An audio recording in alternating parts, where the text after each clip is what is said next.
Yeah, I started at MTV in 1987, just working behind the scenes. And then I sort of had a very short period where I was a reporter. That was in 1989.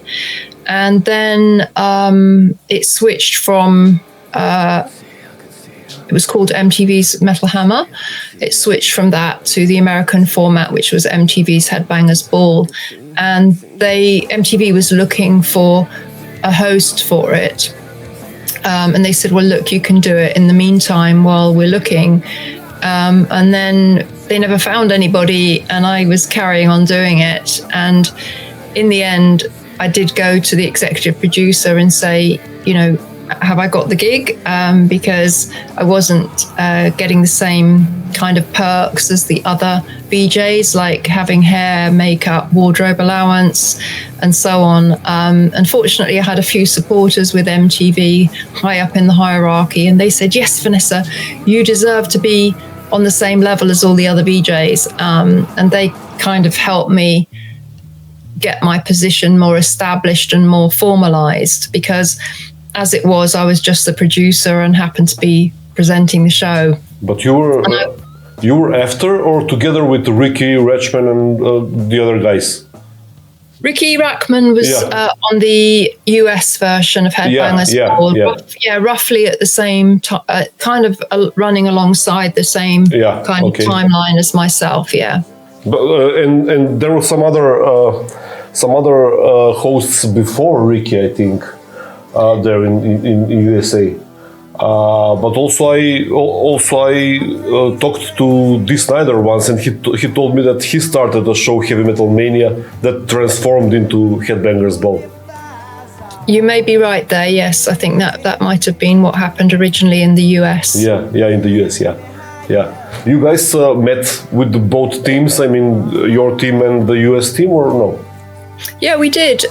Riki Rachtman and the US team came over for some festivals, and I went over to do a couple of things with them. And in fact, Nancy McDonald, who was the producer of Headbanger's Ball in America, was one of my best friends in the end. And, I went over to see her as a friend, and she often rang me up and said, oh, Vanessa, you've got to check out this new band. They're absolutely brilliant. And sometimes they weren't even released in Europe. And I would listen to it and think, oh, gosh, yes, I really love that. And I would ring the record company and say, look, I know they're not released yet, but can we have the video for Headbanger's Ball? And often they would say yes, which was great. So she was a great support to me. And I got a lot of good tips from her about what was happening in the States. And, she gave me some good tips for new music as well.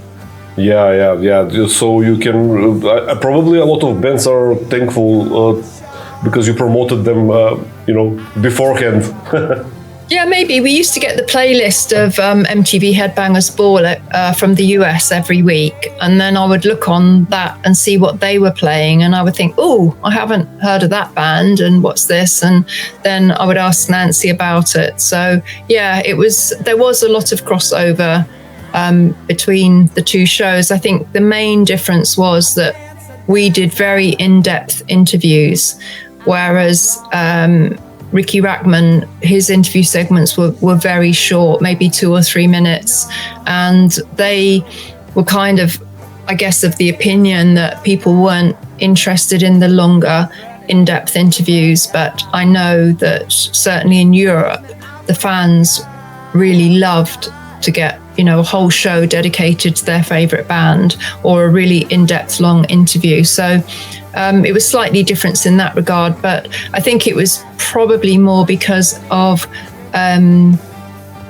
America was much more kind of fast cut and assumed less of an attention span maybe. But in Europe, the fans had a really good attention span, and they loved the more in-depth interviews for sure.